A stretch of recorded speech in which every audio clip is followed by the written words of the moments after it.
శ్రీ రామకృష్ణ కథామృతం. గురువు శిష్యుడు. ఫిబ్రవరి 26, 1882.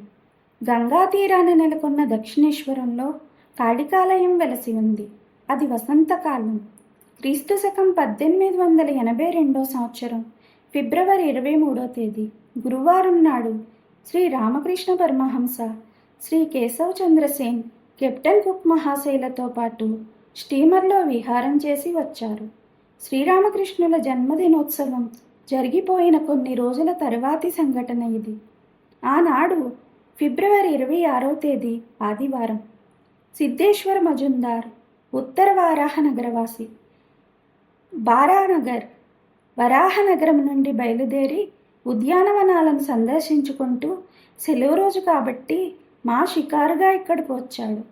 అంతక్రితం శ్రీ ప్రసన్న బెనర్జీ గారి తోటలో విహరిస్తూ ఉంటే సిద్ధేశ్వర మజుందార్, సిద్ధు, గంగా తీరంలో సుందరోద్యానం ఒకటి ఉంది, మీరు దాన్ని చూడటానికి వస్తారా? అక్కడ ఒక పరమహంస నివసిస్తున్నారు అన్నాడు. మా ఒప్పుకున్నాడు. మా సిద్ధు ఇద్దరూ దక్షిణేశ్వర తోట సింహద్వారం గుండా ప్రవేశించి శ్రీరామకృష్ణుల గదిలోకి వచ్చారు. ఇదే మా ప్రథమ సందర్శనం. గదిలోకి ప్రవేశించేసరికి గది నిండా భక్తులు నేల మీద కూర్చుని పరమహంస శ్రీరామకృష్ణుల వచనామృతాన్ని గ్రోలుతున్నారు. శ్రీరామకృష్ణులు పూర్వాభిముఖంగా మంచం మీద ఆసీనులై దరహాసవదనంతో భగవంతుణ్ణి గురించి ప్రసంగిస్తున్నారు. మా నిశ్చేష్టుడై నిలబడి ఆ దృశ్యాన్ని చూస్తున్నాడు. సర్వతీర్థ సమ్మేళనం ఇక్కడే జరుగుతున్నట్లు అనిపించింది. సాక్షాత్తు సుఖమహర్షి భగవత్ ప్రసంగం చేస్తున్నట్లుగా. శ్రీ చైతన్య మహాప్రభు పూరీ జగన్నాథ క్షేత్రంలో రామానంద, స్వరూపానందాది భక్తులతో శ్రీ నారాయణ గుణనామ కీర్తన చేస్తున్నట్లుగా అతడికి తోచింది. శ్రీరామకృష్ణులు ఇలా పలుకుతున్నారు. ఒక్కమారు హరినామం కానీ రామనామం కానీ ఉచ్చరించగానే రోమాంచితమై అశ్రువులు జాలువారితే సంధ్యావందనాది కర్మలు ఇక మీదట నిర్వర్తించనక్కరలేదని స్పష్టంగా తెలుసుకోండి. అప్పుడు కర్మత్యాగం చేసే అధికారం అతడికి కలుగుతుంది. తనంతట తానే కర్మ వదిలిపోతుంది. అలాంటి స్థితిలో ఏదో ఒకటి రామనామం కానీ హరినామం కానీ లేకపోతే కేవలం ఓంకారాన్ని కానీ జపిస్తే చాలు. మళ్ళీ కొనసాగిస్తూ ఇలా అన్నారు. సంధ్యావందనం గాయత్రిలో లయిస్తుంది, గాయత్రి ఓంకారంలో లయిస్తుంది. మా నిశ్చేష్టుడై చూస్తూ తనలో ఇలా భావించుకోసాగాడు. ఆహా, ఎంత సుందరమైన స్థలం! వీరెంత ఆకట్టుకునే స్వరూపులు! ఎంత మధురమైన పలుకులు! ఇక్కడి నుంచి కదలటానికి మనసు ఒప్పటం లేదు. కొంతసేపు అయ్యాక 4 వైపులా కలయి చూసి వచ్చి ఇక్కడ కూర్చుంటాను అనుకున్నాడు. సిద్ధుతో పాటు గదిలో నుండి బయటకు అడుగు వేయగానే హారతి గంటల సుమధుర నాదం వినవచ్చింది. కంచు గంటలు, చేతి గంటలు, మృదంగ తాళాలు ఒకేసారి మోగసాగాయి. తోట దక్షిణ సరిహద్దులో మేళపు మండపం నుండి ఇంపైన సన్నాయి నాదం వినవచ్చింది.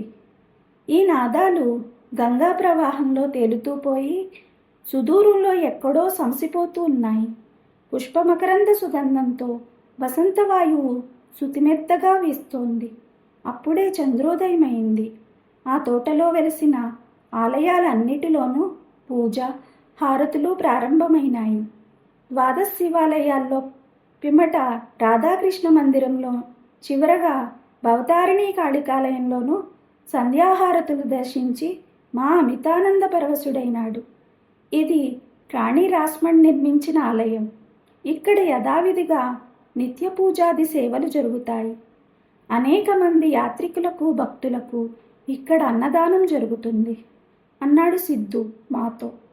ఇలా వారిద్దరూ మాట్లాడుకుంటూ భవతారిణి కాళికాలదేవి ఆలయం నుండి శ్రీరామకృష్ణుల గది గుమ్మం వద్దకు వచ్చారు. గది తలుపులు మూసి ఉండడం చూశారు. అంతక్రితమే గదిలో సాంబ్రాణి ధూపం వేయబడి ఉంది. పాశ్చాత్య సభ్యతా సంస్కారాలు కలిగి ఉన్న మా అనుమతి లేకుండా తటాలున గదిలోకి ప్రవేశించలేకపోయాడు. గుమ్మం వద్ద బృంద పని మనిషి నిలబడి ఉంది. ఏమమ్మా, సాధుగారు గదిలో ఉన్నారా అని అడిగాడు సిద్ధు. బృంద ఆ గదిలోనే ఉన్నారు. మా వీరిక్కడ ఎంతకాలం నుంచి ఉన్నారు? బృంద: ఓ, చాలా కాలం నుండి ఉన్నారు. మా: వీరు చాలా పుస్తకాలు చదివి ఉన్నారా? బృంద: అబ్బే, పుస్తకాల? సాక్షాత్తు సరస్వతీదేవే ఆయన నాలుక మీద వసిస్తోంది.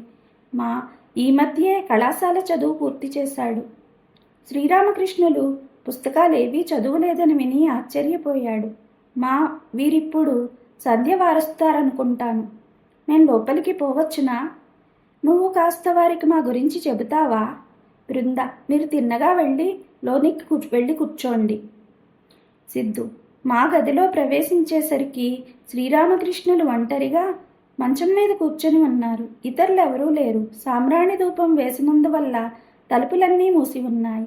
గదిలో ప్రవేశించగానే మా చేతులు ముకుళించి ప్రణామం చేశాడు. శ్రీరామకృష్ణులు వారిని కూర్చోమనగానే వారిద్దరూ నేల మీద కూర్చున్నారు. నువ్వు ఎక్కడుంటావు? ఏం చేస్తుంటావు? బారానగర్కి ఎందుకు వచ్చావు? మొదలైన ప్రశ్నలు వేశారు శ్రీరామకృష్ణులు. మా ఈ ప్రశ్నలకు జవాబులిచ్చాడు. కానీ మధ్య మధ్యలో శ్రీరామకృష్ణులు అన్యమనస్కులవుతుండడం మా గమనించకపోలేదు. ఇలా మనసు అన్యాయత్తమవడమే భావావస్థ అని తర్వాత తెలుసుకున్నాడు. ఎరను వేసి చేపను పట్టడానికి కూర్చున్న వ్యక్తి స్థితి వంటిదది.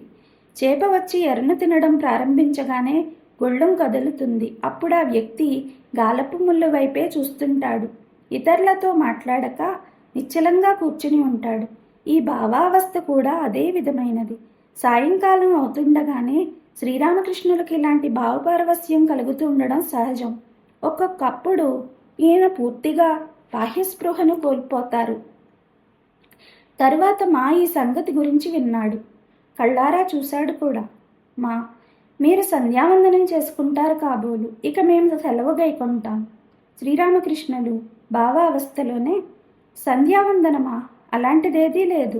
కొంతసేపు సంభాషణ జరిగాక మా శ్రీరామకృష్ణులకు ప్రణామం చేసి సెలవు పుచ్చుకున్నాడు. ఆయన మళ్ళీ రా అన్నారు.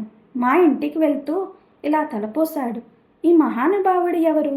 మళ్ళా ఈయన వద్దకు వెళ్లాలని కోరిక కలుగుతోందే. పుస్తక పరిజ్ఞానం లుప్తమైన వ్యక్తి మహానుభావుడు కాగలడా? ఏం ఆశ్చర్యం! మళ్ళా వారి వద్దకు వెళ్లాలని ఆశ కలుగుతోంది. ఆయన మళ్ళీ రా అన్నారు కదా, రేపో ఎల్లుండో పెందలకడే వెళ్తాను అనుకున్నాడు. ఇది శ్రీరామకృష్ణుల వారికి మా మొదటి సందర్శనం. భగవంతుడే సత్యం, తక్కినదంతా మిథ్య.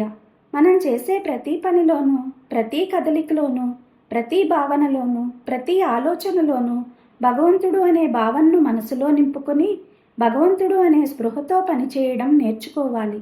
ఒకే మహాశక్తి అన్ని ప్రాణులలోనూ సమానంగా ఉండి పనిచేస్తోందని ఈ భావాన్ని ఎల్లప్పుడూ గుర్తుంచుకోవాలి. మన మనసులో మన్నం చేస్తూ ఉండాలి.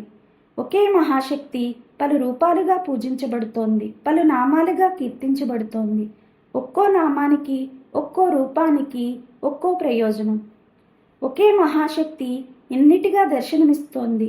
ఏకత్వాన్ని చూస్తున్నప్పుడు అనేకం గుర్తుకు రావాలి, అనేకాన్ని చూస్తున్నప్పుడు ఏకత్వం గుర్తుకు రావాలి. సగుణము నిర్గుణము రెండూ సత్యాలే. మెలితిరిగి ఉన్న పామే, చుట్టుకుని ఉన్న పామే. శివుడు అన్నా, రాముడు అన్నా, కృష్ణుడు అన్నా, విష్ణువు అన్నా, శక్తి అన్నా ఒకే మహాశక్తికి ఉన్న పలు రూపాలే అని గుర్తుంచుకోవాలి. కలకండని ఏ వైపు నుంచి తిన్నా తీయగానే ఉంటుంది.